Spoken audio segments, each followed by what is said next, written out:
जय श्री राम, हरिओम। बचाना था राष्ट्र को मुसलमानों से, दारुल हरब से, है ना। मुसलमान हो या हिंदू हो, पूछ कर 25 मारे थे पहलगाम में। अब जाति पूछ कर कितने मारोगे पूरे भारत में, ये सवाल है। और इस स्थिति तक भारत की जनता, मेजोरिटेरियन जनता, कटने पिटने मरने आपस में, वहां तक मोदी एंड कंपनी ने पहुंचा दिया है। भ्रम टूटने में दशक लग जाते हैं, सुना था यहां साबित हुआ है। तो मुसलमान हो या हिंदू हो, पूछकर 25 मारे थे। जाति पूछकर कितने मारोगे पूरे भारत में, यूजीसी रेगुलेशंस वही है। अच्छा, ये बटोगे तो कटोगे, एक रहोगे तो नेक रहोगे। जरा सोचिए कि ये कानून जब आ गया है तो कोई भी एससी एसटी ओबीसी क्या दिमाग में बिना ये सोचे कि सामने वाला जनरल है या नहीं है मिल लेगा? या जनरल जो कैटेगरी के हैं बच्चे, युवा, वो क्या किसी एसटी एससी ओबीसी से दोस्ताना संबंध बना लेंगे? लाइब्रेरी में, कैंटीन में, क्लास में क्या एक दोस्त की तरह, इंसान की तरह मिल पाएंगे? ये इतना गहरे डिवाइड कर दिया रूल करने के लिए मोदी कंपनी ने, जो अब इसको रोल बैक करना भी कुछ दशक लगेगा। ऐसे ऐसे बातें आ रही हैं। एक्स आर्मी हैं कुछ लोग जो कहते हैं कि हमने भारतीय जनता पार्टी को सींचा। क्या कह ये जीते हुए सबड़ के लोग जो बैठे हुए हैं यहाँ पर, सरकार को इनको आप देखो जरा। बातें करने में अगर सरकार की जो सरकार के प्रति गुस्सा है वो है कि लोग अपना जो है वो ये लो भेज दो मोदी को, दे दो ये इस तरह की जो चीजें हैं तो ये दे दो मोदी को। तौर पर जो ठीक है, ये हालत कर दी है हमारी, वो जो है वो एक बड़े आंदोलन ये हालत कर दी, नंगा कर दिया सवर्णों को क्या। और ये हालत कर दी हमारी, सवर्णों को नंगा कर दिया, नंगा ये हालत कर दिया। ये हालत कर दी है हमारी, वो जो है वो एक बड़े आंदोलन ये हालत कर दी, नंगा कर दिया सवर्णों को क्या। और ये पीछे देख रहे हैं कस्टूम में, ये लोग राष्ट्र के सेवक रहे हैं, एक्स आर्मी रहे हैं भाई। ये एक्स आर्मी रहे हैं ये लोग।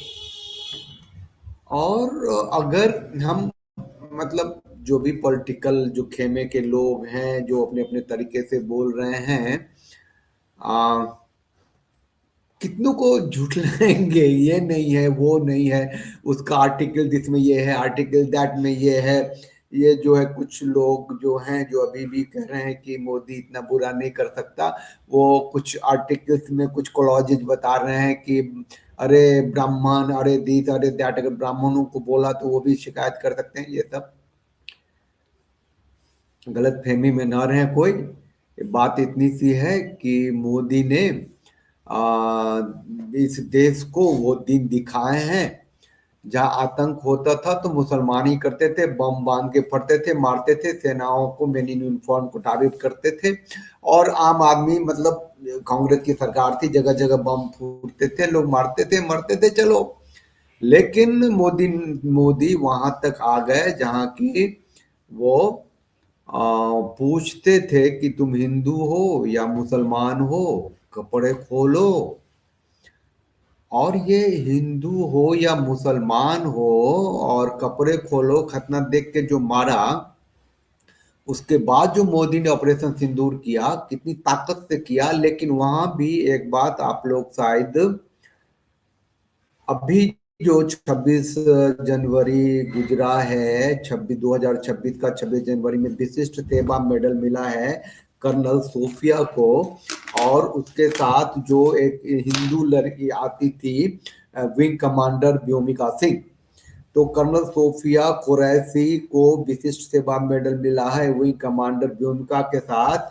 और किस लिए मिला है? क्योंकि उन्होंने प्रेस कॉन्फ्रेंस करके बताया था, और वो मुसलमान थी, तो वो एक पार्ट था, और वो ये साबित किया मोदी ने कि आर्मी तक सेकुलर है। भारत की आर्मी पाकिस्तान के आतंकियों को मारने के लिए, खत्म करने के लिए भी मस्जिद में नहीं जा सकती, वहां पे बम नहीं फोड़ सकती। तो मोदी कितने तरीके से आपको बताएगा, ये मुझे समझ में नहीं आ रहा है। JF-17 से हमारे S-400 व ब्रह्मोस मिसाइल बेस को नुकसान पहुंचाया, जो कि बिल्कुल गलत है। चलिए, दूसरा, लंबा है, मैं सिर्फ वो उसका काम की बिल्कुल बात गलत करता है। हमने आपको मॉर्निंग ब्रीफिंग में बताया था विद फैक्ट्स एंड फिगर के साथ कि ये सारी चीजें बिल्कुल सही सलामत हैं। अब मैं आपको बताना चाहती हूँ कि पाकिस्तान के एक प्रेस कॉन्फ्रेंस में ये बात की गई थी कि उनके सीनियर मिलिट्री ऑफिसर्स, जो कि पूरी तरह से ये भ्रामक है और तथ्यों से दूर है, कि पाकिस्तान की ओर से ये झूठा आरोप भी लगाया जा रहा है कि भारतीय सेना ने मस्जिदों को नुकसान पहुंचाया। मैं इससे बिल्कुल स्पष्ट करना चाहती हूं कि India is a secular nation और हमारी सेना भारत के कॉन्स्टिट्यूशनल वैल्यूज की एक बहुत प्यारी झलक है। हमारी सेना भारत की सेकुलर जो इमेज है उसकी बहुत प्यारी शक्ल है, और अगर मस्जिद पे हमने अटैक किया ही नहीं, चाहे आतंकी वहां छुपे हुए हों। ये किसको खुश करने के लिए लाइनें बुलवाई मोदी ने? To whom? ये भारत के अंदर मुसलमान घुस के कहते हैं कपड़े उतारो। एक मिनट के लिए मान भी लें कि वो भारतीय मुसलमान नहीं थे। खतना है कि नहीं? अगर हम अभी भी नहीं समझते हैं तो हम बेवकूफ हैं, हम पागल हैं, हम इसी लायक हैं जो मोदी हमें ट्रीटमेंट दे रहा है। हम इसी लायक हैं कि हम ST OBC और सवर्ण में बटें कटें, एक दूसरे को ख़त्म करें, जबकि ये राष्ट्र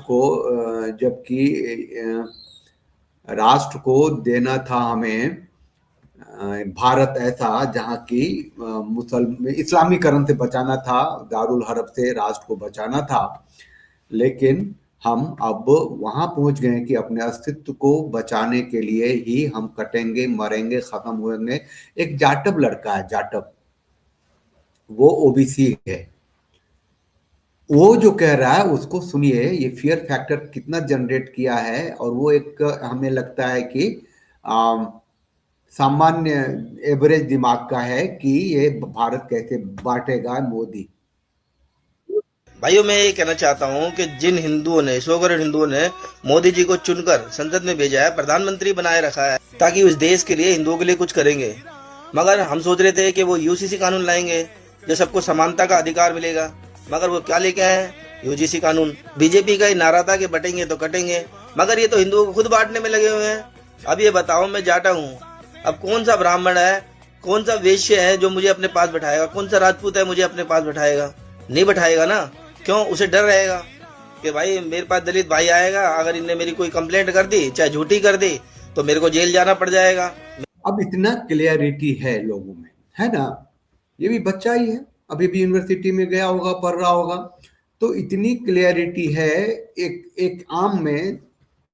तो ये भी क्लियरिटी हो जाए ना कि मोदी ने सोचा है, समझा है, कानून लाया है, काटा है, पीटा है, ठोका है, हिंदुओं को खत्म करने की प्लानिंग है। और इसमें उसको हासिल क्या होना है? हासिल ये होना है कि 75 साल की उम्र हो गई है तो क्या आबे हयात अमृत पी के थोड़ी आया है जिंदगी में, जिस लिए पैदा हुआ होगा 10 साल रानी मस्जिद या फिर बचपन में जो भी गांधी टू तो है ना। अब गांधी को तो अभी मैंने एक वीडियो बनाया था, हमारे चैनल पे आए हुए लोगों ने देखा होगा, नहीं तो देख लीजिए, इससे पहले डाला मैंने कि गांधी जी गुजरात का जो झांकी आया था 26 जनवरी की परेड में, उसमें गांधी जी थे गुजरात का जो झांकी थी उसमें, टेबल्यू में। तो गांधी के आदर्श से देश बटा, गांधी के माइंड सेट से तो हिंदुओं का जिनोसाइड हुआ, है ना। नोआखाली में हुआ, कोलकाता में हुआ, मुपला में हुआ, बंटवारे में पता नहीं कितने लाख मारे गए। और वो मेवात में जाकर के गांधी ने बोला था कि भैया मत जाओ, यही रहो। तो भारत की ये जो दुर्दशा है, वो उसके नींव में तो गांधी हैं, उसके बाद नेहरू से ले होते हुए मोदी तक। तो अब जो वो एक लड़ाई थी कि हमें दारुल हरब के खिलाफ लड़ना है, हमें उसके खिलाफ लड़ना है जो ये मानता है कि आखिरी आदमी तक मुसलमान होगा, आखिरी इंची जमीन तक मुसलमानों की होगी तो क़यामत होगा, कब्र से निकलेंगे मुसलमान, जन्नत जाएंगे। और ये हिंदू जो हैं वो जो मुसलमान नहीं है, काफिर है, वाजिब कत्ल है, उस स्त्री माले गनीमत हैं। उस थॉट से, उस विचार से, उस आइडियोलॉजी से लड़ना था पूरे देश को। सरतन से जुदा नारे के फियर के नीचे, के जूते के नीचे पूरा देश अभी भी जी रहा है, उससे लड़ना था जो उभरने लगा था, है ना। उस सबको बैक बेंच बना दिया, कहा था तुम डरो मरो लड़ो, अब जो का आप तो जी तो लो, हिंदू होके अपने अस्तित्व में रह तो लो। मोदी वहां ला दिया। अब वो कुछ नहीं, अब आपको लड़ना है एससी से, एसटी से, ओबीसी से लड़ना है, उससे बचना है ना। अपने बच्चों को जेल जाने से बचाना है, अपनी स्त्रियों को, अपने बेटियों को, अपनी बहनों को ये देखना है कि उसका एक्सप्लॉयटेशन कास्ट के आधार पे हो रहा है, तो वो कैसे बचेगी, वो कैसे पढ़ेगी, कहाँ घर से निकलेगी। These are the things. तो गुस्सा जो है वो कुछ दूसरे लेवल का हो गया है ना। ये एमपी है जनार्दन, बिहार से हैं, है ना। तो एमपी हैं, भारतीय जनता पार्टी के एमपी हैं, उनको भी तो दोबारा चुनाव में आना है। तो वो कुछ बोल रहे हैं पॉजिटिव, देखिए। नहीं है किसी भी मैं सब युवाओं को कहूँगा कि जो पहले नियम कानून था आज भी है और कल भी वही रहने वाला है, कहीं आपको उससे गुमराह होने की जरूरत नहीं है। धन्यवाद। एक ही बात मैं आपको बताऊं, यूजीसी का हमको लगता है कि फुल फॉर्म अभी किसी को पता भी नहीं है, जो यूजीसी अभी जप रहा। ये चूतिया बना रहा है सबको। मैंने गलत शुरू में सोचा कि अच्छी बात बोलेगा, ये बड़ा सा सी समझ रहा है सबको। भारतीय जनता पार्टी का एमपी है। अबे मोदी जी, मतलब लोग, अब छोड़िए, मुंह से गलत बात निकल जाएगी, अच्छा नहीं है। तो लोगों को यूजीसी का फुल फॉर्म ही नहीं मालूम हुआ। फुल फॉर्म क्या होगा मालूम करके, क्या होगा? यूनिवर्सिटी ग्रांट कमीशन का, अरे नहीं चाहिए ना फुल फॉर्म। जेल में जा रहा फुल फॉर्म समझ के। शेड्यूल ट्राइब, शेड्यूल कास्ट भी नहीं मालूम है, ओबीसी का फुल फॉर्म भी नहीं मालूम है। पीटे जाते हैं, काटे जाते हैं ना, हैं? क्या कमीनगी है, मतलब लोग बर्दाश्त भी कर लेते हैं, उसको कोई जवाब पूछने, मतलब सवाल पूछने वाला भी नहीं था दूसरा। क्या कर सकते हैं भाई हम, हैं? ये एक यूजीसी कैसे डिवाइड किया है, एक बच्ची बोल रही है, इसे जरा सुनेंगे। सीट्स हमारे लिए 10 से 20% आज की डेट में रह गई है। रिजर्वेशन इतना ज्यादा बढ़ चुका है। कॉलेज फी हमारी लाखों में रहती है, एससी एसटी ओबीसी की 0 है। लाइब्रेरी तक में रिजर्वेशन है। जनरल कैटेगरी को 3-4 किताबें हैं, एससी एसटी ओबीसी के अनलिमिटेड किताबें हैं। एक बेनिफिट गवर्नमेंट से हमें आज की डेट में मिल नहीं रहा। इतनी प्रॉब्लम्स झेलने के बाद भी हम अपना फोकस करते हैं कि चलो पढ़ाई पे फोकस करते हैं और अपना करियर देखेंगे, अपना फ्यूचर पे फोकस करते हैं, राइट। लेकिन आपसे ये भी बर्दाश्त नहीं हो रहा। आप क्या चाह रहे हो कि ये यूजीसी गाइडलाइंस के बाद जनरल कैटेगरी के जो बच्चे हैं, क्योंकि वही कल्प्रेट है, एससी एसटी ओबीसी को तो आपने प्रोटेक्ट कर लिया, तो जो ये जो बोल रही है ना, मुझे वैसे रोक दिया, पीछे म्यूजिक बैकग्राउंड था कुछ ज्यादा ही। तो बहुत खुल के बोल रही है, बहुत साफ बोल रही है, सुंदर बोल रही है। आप 100 टाइम्स फीस देते हैं और सुविधा आपको कुछ भी नहीं मिलती है।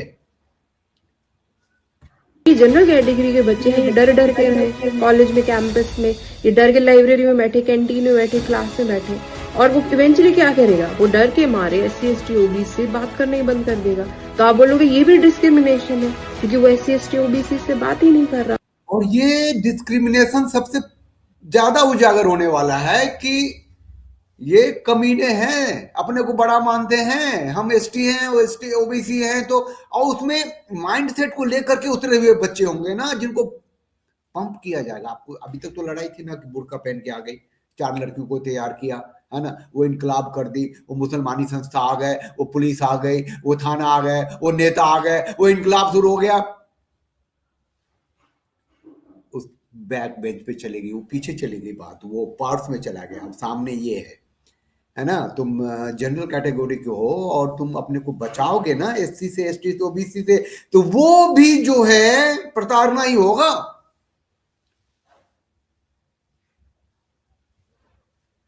योगी का नाम क्यों लिया, मोदी बेचारा तो स्टेट में है, अभी शंकराचार्य ने डंडा किया हुआ है, अब उससे बाहर निकलेगा नहीं निकलेगा, लेकिन कमजोरी उसने दिखा दी है अपने भैया में। ये मोदी भक्ति, अपना इतना बड़ा योगी का नाम ले लिया, उसका अपना युवा वाहिनी था, उसको जिस दिन बंद किया था, मैंने उसको किया था, उसने अपनी टांगे काटी, अपनी आत्मा खत्म की है, इतना बड़ा संस्था खत्म किया। हाँ, आगे क्या बोलती है? तो वो फिर क्या करेगा, डर के मारे वो कॉलेज ही छोड़ देगा, पढ़ाई करना छोड़ देगा। तो ये आपका गोल है, आप ये चाहते हो कि अब जनरल कैटेगरी वाले जो हैं ये अपने आप तो मान नहीं रहे, हमने इतना रिजर्वेशन बढ़ा दिया, इतना कट ऑफ हाई कर दिया, तब भी पढ़े जा रहे हैं, तो ऐसा कुछ ले आओ कि खुद ही भाग जाए, खुद ही पढ़ना बंद कर दे। तो यही आपकी इंटेंशन है, राइट? ये बच्ची है और उसने जो सही आउटपुट जो है उसको बताया है ना, जो सोचा। पॉलिटिकली वो कितने पापी हैं, अपराधी हैं, कितने धूर्त हैं, मकार हैं, एक आदमी तो समझ में नहीं पाता ना, है ना। ये भाजपा गद्दार हैं, ये यूजीसी लेके आए हैं। उस सबसे पहले आप लोगों ने अलंकृत अग्निहोत्री जो अभी रिजाइन किया है, उसकी मिट्टी पलीत कर दी भाई, उसको सुनिए। इसका मतलब है कि अब ये बातें ऊपर तक गई हैं और इसको दबाने के लिए जिस लेवल पे बात हो रही है, सुनिए इसको। जो बरेली हैं श्री अविनाश सिंह जी, उन्होंने वार्ता के लिए मुझे बुलाया, तो मैं उनकी आदर सत्कार करते हुए, क्योंकि वो हमारे अभिभावक भी रहे हैं और अधिकारी, हमारे सीनियर अधिकारी हैं, मैं वहाँ पर गया। तो वहाँ पर जब गया तो वहाँ पे उस समय तक कप्तान साहब श्री अनुराग आर्या जी नहीं थे। 5 से 10 मिनट के बाद जिलाधिकारी महोदय द्वारा कप्तान साहब को कॉल करके श्री अनुराग आर्या जी को बुलाया। इस दौरान जो हमारे साथ सचिव साहब जो है बार एसोसिएशन बरेली के सचिव साहब दीपक पांडे जी भी थे, मेरे साथ में थे। इनको अलग कर दिया गया और बाहर बैठा दिया गया, मुझे अकेले डीएम साहब के साथ और कुछ अन्य साथी अधिकारीगण थे, उनके साथ अकेले बैठा हुआ। मुझे कंटिन्यूस प्रलोभन दिया जा रहा था कि तुम एक काम करो, 3-4 दिन की छुट्टी ले लो, रिलैक्स कर लो, 1-2 दिन रिलैक्स करो, अभी इतनी जल्दी क्या है, 4 दिन में तुम्हारा प्रोसेस जो है हम कंप्लीट करवा देंगे, तुम्हें जल्दी रिलीविंग मिल जाएगी। एक प्रेशर टैक्टिक्स और जो नहीं होता है कि प्रलोभन देते हुए, अरे अभी कुछ चिंता करने की जरूरत नहीं, हम आपके साथ हैं, 4 दिन बाद एग्जीक्यूट कीजिएगा, कोई दिक्कत नहीं है। उनका ये आशय ये था कि जो SIR का जो काम हुआ है उसका बहाना लेके कि 26 जनवरी को SIR के काम से मैं बहुत प्रेशराइज था, इसलिए जो सिटी मजिस्ट्रेट बरेली अलंकार अग्निहोत्री ने डिजाइन दे दिया है और अभी वो 3-4 दिन की छुट्टी में चले गए हैं, ऐसा उनकी प्लानिंग चल रही थी। इस बीच करीब 20 मिनट पहले, क्योंकि मैं अभी 10-12 मिनट पहले आया हूँ, करीब 25 मिनट पहले संभवतः लखनऊ से एक कॉल आया। जब कॉल आते ही उस समय तक डीएम साहब और कप्तान साहब अगल बगल बैठे थे। डीएम साहब उठकर बगल वाले बाथरूम में चले गए। बगल वाले बाथरूम में वो स्पीकर फोन पे थे। उधर से आवाज़ आई कि ये साला पंडित पागल हो गया है, इस साले को रात भर अपने आवास में बंधक बना के रखो, इसको साले को जाने मत देना। जैसे ही मैंने सुना, तुरंत मैंने दीपक पांडे जी जो बार एसोसिएशन के सचिव हैं उनको कॉल किया। मैंने उनको बता दिया कि मुझको बंधक बना लिया गया है, रात भर आएंगे नहीं। जब डीएम साहब जब बाथरूम से वापस आते हैं, क्योंकि मैं कप्तान साहब के सामने, जो श्री अनुराग आर्या जी थे उनके सामने ही मैं फोन कर चुका था, तो उन्होंने बताया ये बाहर बता चुके हैं कि हमें बंधक बना लिया गया है। तो आनंद फानंद में, क्योंकि मीडिया तक ये बात जा चुकी थी, मुझे तुरंत रिलीज किया गया। बड़ी मुश्किल से ये पंडित पागल हो गया है, मतलब कि लखनऊ से फोन आया, वो स्पीकर पे कलेक्टर साहब सुन रहे थे, थोड़ी सी उम्र हो जाने से उनको कान में लगाना पसंद भी नहीं है, और वो नहीं रहा होगा तो बात सुनाई दे गई, निकल गई। तो ये पंडित पागल हो गया है, तो पंडित तो पागल है, हो गया है, इसको खत्म करो। ये मतलब अब यहां तक बात पहुंच गई है ना। तो हिंदू हो, मुसलमान हो, कपड़े उतारो, खतना दिखाओ, खत्म बात। वो आप खतना नहीं भी करोगे तो आपको मरना पड़ेगा, आपस में कटोगे आप। तो फिर ये पलट जाएंगे कि कुछ करने जा रहे हैं, ये देखा जा रहा है। अब ये देखिए, अब ये एक कसम खा के कह रहे हैं कि अपने जीवन काल में ये महादेव का पवित्र रुद्राक्ष पहना है। कसम खा कह रहा हूँ, मुझे स्वयं भी अगर लड़ना हो तो मैं अपने को वोट नहीं दूंगा, अपने बाप को नहीं दूंगा, अपने बेटे को नहीं दूंगा। भाजपा के नाम पर स्वयं श्रीमन नारायण राम भी चुनाव लड़ने आए तो उनको भी वोट नहीं देंगे। अब नहीं दिया जाएगा। यूजीसी एक्ट अगर वापस हो गया तो पहले वापस करके दिखावें, पहले वापस करके दिखावें। अपनी शंकराचार्य से माफी मांग ली गई, दोनों करना पड़ेगा। शंकराचार्य से माफी और यूजीसी की वापसी और SC/ST एक्ट का तरह संस्कार, तीनों करना पड़ेगा। तब यूजीसी की वापसी, शंकराचार्य से माफी और ST/ST एक्ट की 13वीं। पागल हो गया है सब। अरे कौन सा सपना देख रहे हो आप लोग? किस लिए देख रहे हो? हैं? अरे मैं फॉर्मेलिटी अब तक जो देख रहे हैं यहां तक पहुंच गए हैं, साथ दीजिए, थोड़ा सा साथ रहिए और चैनल को लाइक शेयर सब्सक्राइब प्लीज कर लीजिएगा। और ये फोन नंबर ये चल रहा है, आपकी कंट्रीब्यूशन, आपको मोटिवेशन से चैनल चलता है। आपको एक दूसरी तरफ का भी चेहरा दिखा दूं।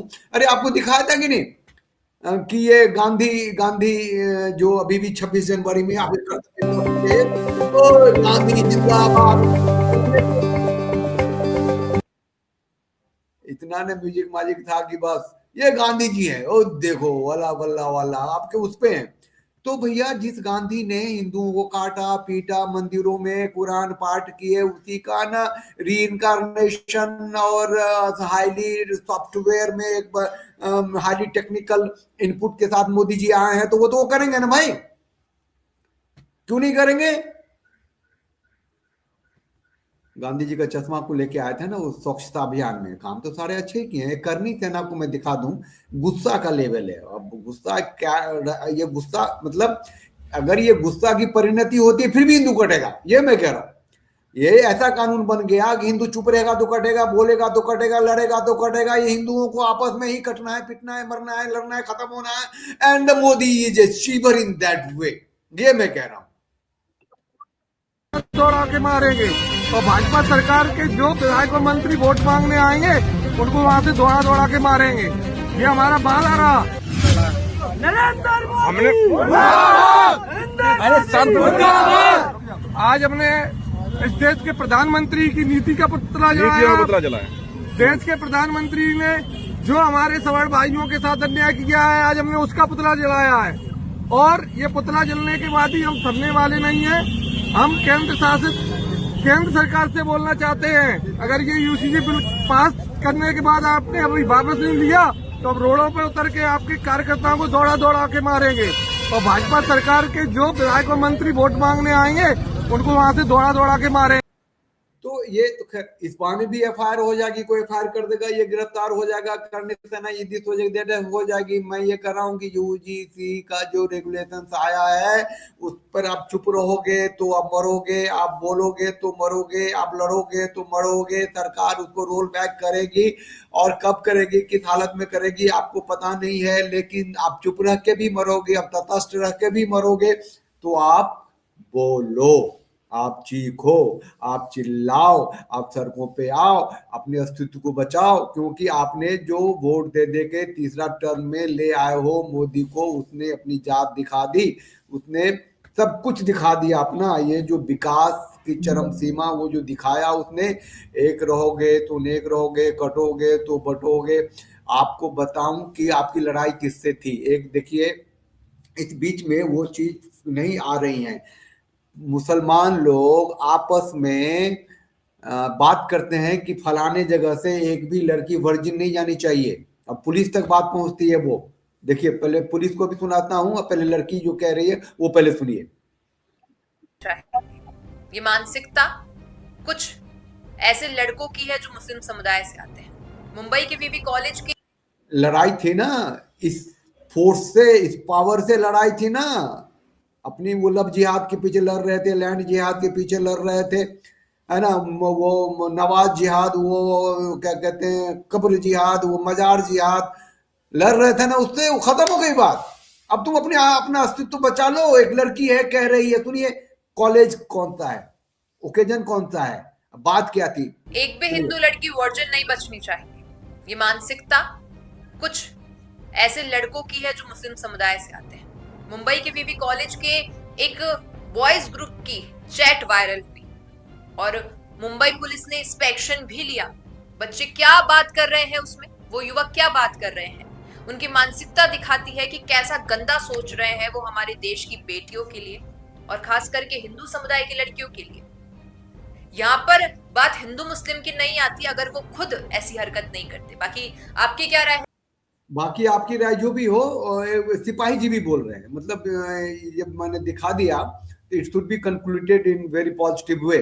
मतलब मुसलमानों का एक ग्रुप कहता है कि यहाँ से कोई भी लड़की वर्जिन नहीं जानी चाहिए। आपकी लड़ाई किससे थी? आप किससे लड़ने लगे? मोदी कहाँ? रेगुलेशन में सीआर नंबर 302/25 कल दाखिल हुआ। उसमें जो कॉलेज का एक स्टूडेंट था, गरबा में जो लड़कियां डांस करती हैं उनका वीडियो निकाल के उसने डिस्कॉर्ड करके एक ऐप है उस पर शेयर किया और उस से उन्होंने अश्लील चैट किया। वीडियो में कुछ अश्लील नहीं था, लेकिन उनका जो चैट था वो अश्लील था। तो अकाउंट होल्डर जो है सामने वाला, उससे इस लड़के का जो चैट हुआ उसके ऊपर से हमने BNS 299 और ITI सेक्शन 67 के तहत गुनाह की। कार्रवाई क्या हुई सर इसमें? इसके ऊपर जो अक्यूज है मुझे संघर्ष से रस्ते वाले थे तो उसको बाल न्याय मंदिर के सामने दूसरा जो है उसको चला करो कार्रवाई करो, क्यों नहीं करोगे कार्रवाई? कार्रवाई हो जाएगी, दीपक राज आएगा, उसने गलत किया है, लेकिन गलत जो किया उसका माइंडसेट है, उसका मजहब है, उसका दीन है ना, उसको उसका अधिकार है, वो भारत के कानून के हिसाब से वो अपराध हो सकता है, लेकिन उसके हिसाब से तो नहीं है। तो भैया लेकिन अब क्या है कि वो सारी चीजें जो छुप के करता है, अब ये ST SC OBC का कानून लाने के बाद वो बहुत ही ओपनली होगा, खुल के होगा। केशव मौर्य है अभी बेचारा, उसको पढ़ा लिखा मतलब खुद भी हार गया था, कोई पब्लिक है नहीं, लेकिन उसको मोदी की भक्ति है तो उसको अभी भी उप मुख्यमंत्री बनाए हुए। वो क्या बोल रहा है? संगम के तट से उठे शंकराचार्य विवाद ने मानो पूरे देश को हिलाकर रख दिया है कि कैसे 8 दिन कोई कार्यक्रम नहीं है, लेकिन मेरी प्रार्थना पुनः है कि अगर विरोध को, लेकिन यह सब तय करना हमारी पार्टी का काम है और उनसे यही चरणों में प्रार्थना करेंगे, हम उनका सम्मान करते हैं। प्रयागराज के सॉरी ये मैंने वो शंकराचार्य के ऊपर जो बोला है वो दिखा दिया था। इसने UGC के बारे में बोला है कि नहीं, ऐसा कुछ नहीं है, जो पीछे छूट गए उसको आगे लाने का है प्लान है और इसको ये कोई ऐसी बात नहीं है। चलिए, आप सबसे मैं कहता हूं कि साथ रहिए, साथ दीजिए और बोलना पड़ेगा। और हिंदू हो या मुसलमान हो, कह के जो मारे हैं भारतीयों को, हिंदुओं को, पाकिस्तानियों ने या मुसलमानों ने, अब जाति पूछ करके एक दूसरे को मारने का इंतजाम मोदी जी ने कर दिया है। और आप सबको बस तैयार रहिए, उसको कोई नया रास्ता निकल जाए, माथे में कोई नया आउटपुट आ जाए, कुछ लगे कि ऐसा करने से ऐसा हो जाएगा तो जो भी है, लेकिन धर्म पे भी बना रहना है, हिंदू भी बने रहना है, संस्कृति में भी रहना है, पढ़ाई लिखाई भी करनी है। तो ये सब जरा सा मुश्किल हो जाएगा अब अपने देश में मोदी के साथ की व्यवस्था में।